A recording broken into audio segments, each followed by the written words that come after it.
Cool, right, so yeah, hey guys, and welcome to Deadstick Flight Simulator. So I am here with Chris at EGX Rezzed. Hello. And I finally have a chance to out to Deadstick. Roll to go through all the aircraft a little bit, but yeah, for the most part, it does look good. It's a game that I think we've all been excited for, and finally get a chance to play it. So yeah, so as you see, we are starting off in the hangar right now. So you say this is a slightly older build? It is, yes. It's the build that we showed at Cosford last year. We've tweaked it a bit since then. This is the build we took to Vegas, so we've got a full damage model in there. We've now got some weather and wind effects and things in there as well. So there's quite a bit for you to play with. Cool. So in terms of like, what did you get? So do you get like customization? Do you get all that kind of stuff right now? Yeah, you do. Yeah. So if you go over to go to the workbench there, and then you can start tweaking things.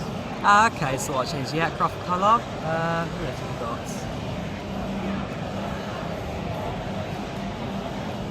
Oh yes, got to have the colour of the channel.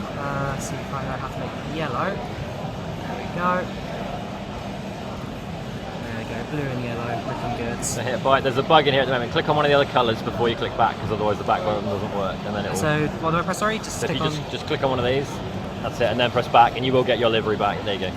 Alright, okay, cool. Wings, they've got different wing vortex generators. Right, it's different shapes of the wings. Do these all affect how the aircraft flies in the air? Exactly, yeah. So the idea is that once you start earning money doing jobs, you can then kit the plane out, give it better stall capability, and then you can start landing off airport, discovering new little dirt strips and flying cargo missions to those instead.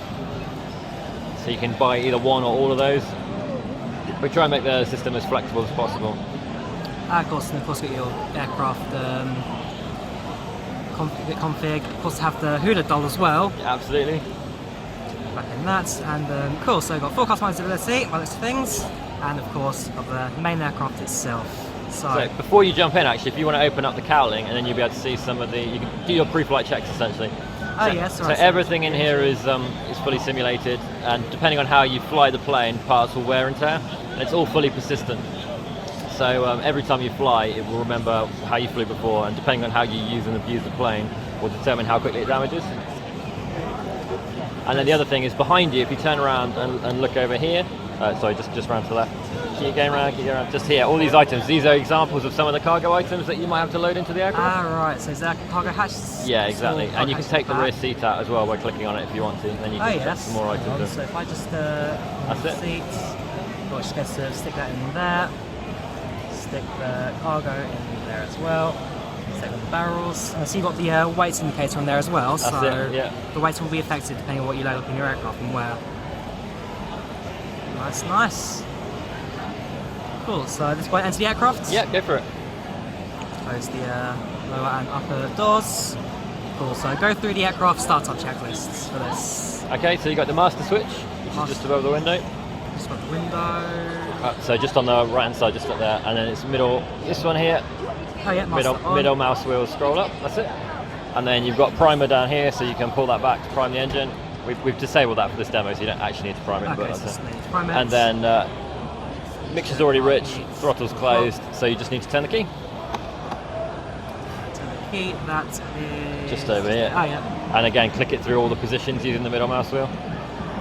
There you go, and then I'll just help you get out of the hangar because it's quite tight. So you've got brake on trigger, and then once you get out, you've got twist rudder, and then you've got throttle, obviously. Cool. So I'll taxi down to the runway. So the map itself is fictional; it's not a real place. That's right, yeah. So what kind of like inspired the map? Like, what do you have that really? Where did the map come from then? Well, so in terms of real-world locations, the biggest influences are places like Alaska and Idaho, so we really want to give you that kind of backcountry feel, and also have it as quite a kind of rugged, harsh terrain, and also not the most forgiving of landscapes. You've got a lot of mountains, and that really plays into the weather model. Some of the stuff I'll show you later on with the winds and clouds and how that affects your flying. So we wanted to make it, just a challenging but fun environment to fly around. Okay. So different camera controls as well while we are taxiing. So... are there external views, internal views? Yeah, so if you press C, you've got 3 different views for this demo. We'll probably add a lot more views. So that's the rear seat, which is currently being occupied by a barrel, and then you've got the external view. Okay, right, so if I quickly position myself on the point here, I presume any air traffic control, any of that? Or is it unmanned airfield? It's unmanned. Cool. Let's respond to the runway, and let us now take ourselves off. So throttle up. that, but hey. Oh, actually, if I can tell. There we go.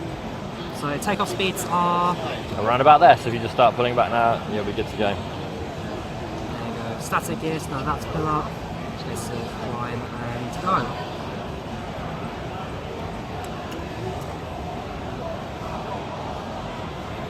Looking good. So in terms of flight dynamics, you did say this is using blade element theory, so similar to the X-plane setup. Yes, it's our own version of, but yeah, essentially we break the wing down into sections, work out the angle of attack, and then based on the aerofoils that you're using, we work out lift and drag coefficients and forces and sum them all over the whole aircraft. So yeah, we try and make it as realistic as possible.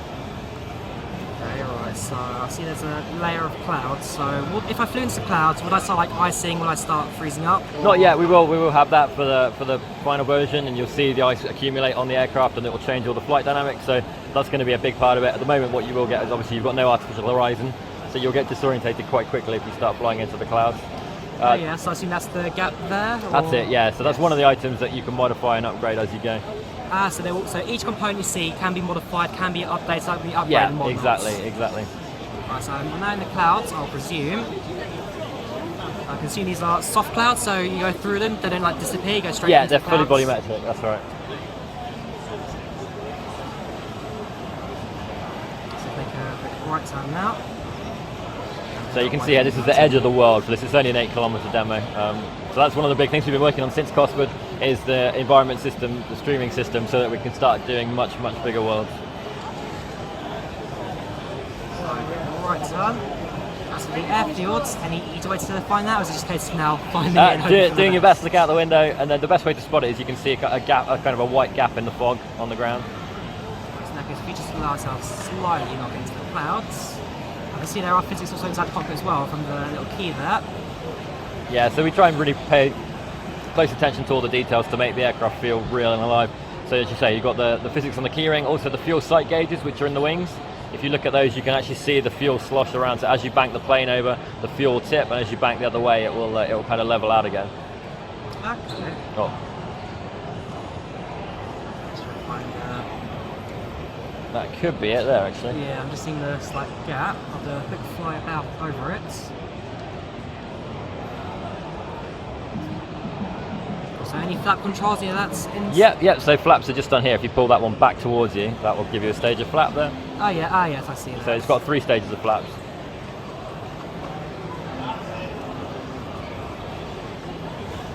So is this the airfield? I think so, yeah. Looks like it. Yeah, that is cool. So in that case, we're not going to land it right now, but what I can do is I'll get to the other end, do a turnaround, and get back onto the runway. So in terms of landing, how different would it feel to say like your X-plane, your FSX? So how does landing like feel in this aircraft? Again, so I think the best thing is for you to try it. But yeah, as I say, because of the flight model we're using, we've really tried to pay close attention to it. So eventually we'll start having a lot more. We want to start modelling, particular surface types and friction. So when you're landing off airport, we really want you to feel every bump. So that'll be the big difference. And so will this game also have then full VR capabilities as well? It will, yeah. So we've been developing with VR support in mind. So we kind of have a development version of VR working already. The challenge for us actually isn't so much the flying, it's getting all the menus working nicely in VR, and also the first person elements when you're outside loading cargo and upgrading the plane, making that feel nice in VR. That's going to be the challenge for us. So we want to get into early access first, and then once we've done that, we can spend a bit of time focusing on making the VR feel nice and not make people feel sick. And you say early access will be out hopefully by the end of the year. That's the plan. Yeah. Alright, so start thinking about approaching, and it's something I like to call the good enough approach, because it really is terrible in every way. There we go. So compared to like normal commercial aircraft, bush flying generally can be quite unforgiving, I can imagine. There we go. We are down, hit the brakes. Just be careful being a tail dragger that it doesn't nose over on you. There we kind of. And there you go. So just everything collapsed there. I see the glass shattered and we've lost the rear bit of the canopy. That's just the flaps as well, at least one of the flaps. The ones at least. Right, so a quick restart into the escape. So what I can do actually for you, if you like, is just repair the aircraft right there, and then you can go straight back up again.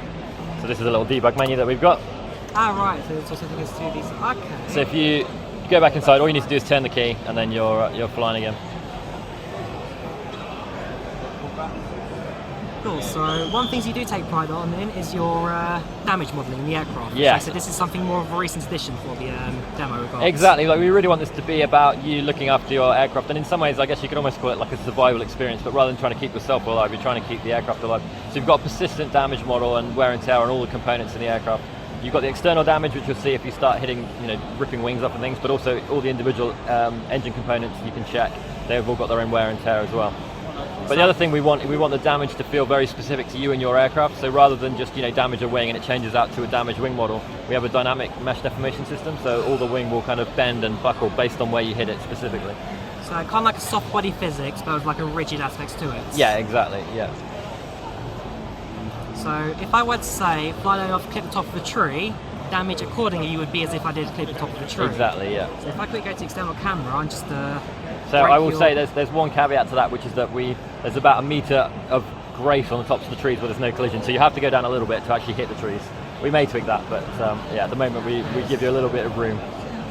In that case, if I can try and clip the wing on that sole standing tree there on the side of the mountain, yeah. And so the aim of that is we should damage the right wing depending on how much of it we hit. If you just don't mind me damaging your beautiful little airplane, of course. Because this is not a licensed aircraft, this is a made-up aircraft. That's just right, for the game. yeah. That's right, yeah.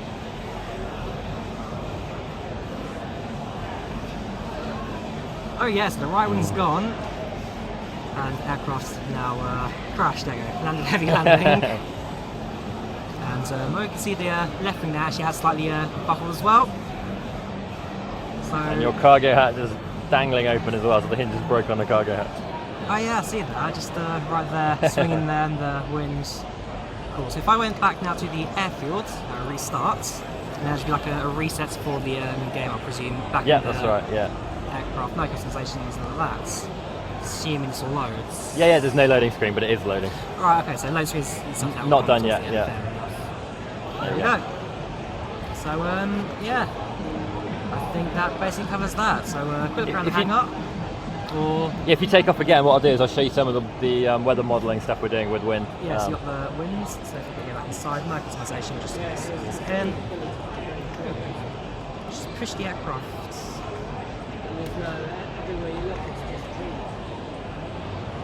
So what you can do if you want to see some of the damage modelling, this is something that I showed the guys at Vegas. If you turn around and pick up one of these barrels, you can actually jump and carry it up onto the wing. Oh yes. So if you go back round to the fuselage where you were, kind of jump onto where the fuselage meets the wing, that's it. And then if you come over here and just drop the barrel on the wing, you'll see the mesh deformation and how it really just dents, the areas that you're damaging. So if I were to grab that again, just drop it, so you can see how the wing has kind of like been bent out shapes, deformed. Is this like a metal wing? Is like more of a fabric wing? It's a fabric wing, yeah. It's got wooden skin with fabric on top. So then, how do you repair this? Is that a part of the game as well?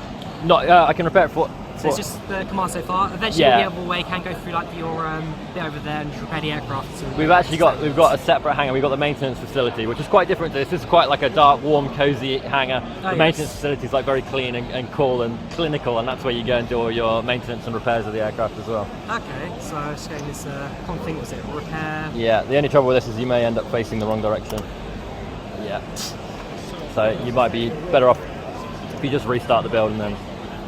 So as I say, so all damage. So there is 4 damage. I will say, I like this. I do like this. So as you say, eventually you guys then will look into different lights to sync for real aircraft and whatnot. Yeah, absolutely. The most important stuff to us is that we can stay true to the experience, so that we can do all the damage and deformation. But yeah, certainly if we find aircraft of this type and people that are interested to work with us, then yeah, that'd be really, really cool. So I presume not every company's a fan of you smashing up their aircraft in these well, yeah, I guess it's a mix. It's aircraft manufacturers, engine manufacturers as well, maybe have some concerns about us failing their engines, so tap the brake and then you'll be able to spin it around. So what you can try here, if you want to just to show off some of the flight dynamics as well, is if you hold the brakes on and then give it some throttle and then just put a bit of forward stick in, or just a bit more throttle. Then if you put some forward stick in, you can actually get the tail to fly and do the whole bush plane taxiing with the tail up if you like.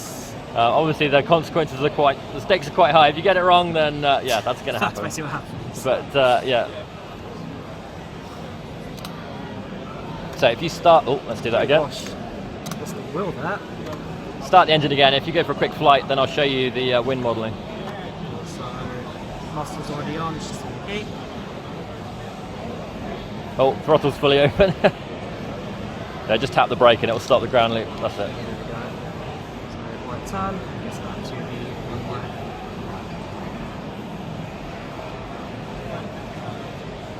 You can just take off there if you like, being a bush plane. Just watch out for the lamppost. And if you like, you can dump some flaps as you pull off. That helps you get into the air. Right, so as you're flying, I'll try and keep the camera on while I do this. I'm just going to turn some debug drawing on for you.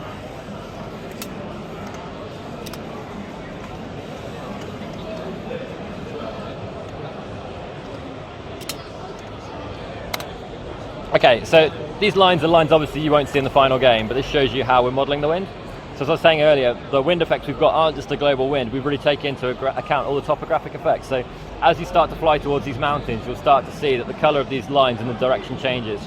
So depending on which side of the mountains you fly, the windward or leeward side, you'll start to get updrafts and downdrafts, and that needs to be something that you're really aware of when you're flying the simulator. So again, we really want you to kind of have to respect the environment and be really aware of how you're flying. So you can see here these lines are going red. You're now starting to fly into the downdrafts. You're on the leeward side of the mountain. I have to say, now that the winds are actually visible as well, I can actually feel it really in the Yeah, aircraft. See, yeah. like, how the aircraft's being pushed to the side ever so slightly. What's the current wind speed right now in this? It's 10 meters per second, which is about 30 knots, I think, 20, 30 knots. So if I fly nice and low, nice and low. Yeah, you'll start to struggle. So you see here, part of being an old build, we've got the mountains with odd effects like the grass loading, and that's all been fixed in the new build. So when we take it to Cosford, you'll see the new environment, but this demo is really just a chance to show off the gameplay and the flight dynamics. And yeah, anything else really to bring up, or you think that's about it? I think that's about it, really, yeah.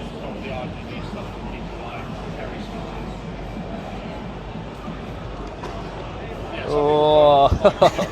Just had to. So now you're getting updrafts because you're on the windward side, and you'll see now you get the downdrafts that you're on the other side. So yeah, that is Deadstick Bush Flight Simulator. You guys will be at Cosford's. That's right, and yeah. you guys will be hopefully releasing this by the end of the year. That's the plan, yeah. And so when it comes to actually final map, so how big will the final map be, and kind of like what will we see included? Like, would you see like a mission career mode kind of thing, or what will we see in like the full release when it does come out? Yeah, so we've not announced the map size yet. The southern map we're currently working on is 2,500 square miles, and we'll have another map on top of that, so, which part of the same map. So it's going to be a pretty big area to fly around, and yeah, the career mode is going to be a big part of that. So it'll be about choosing missions.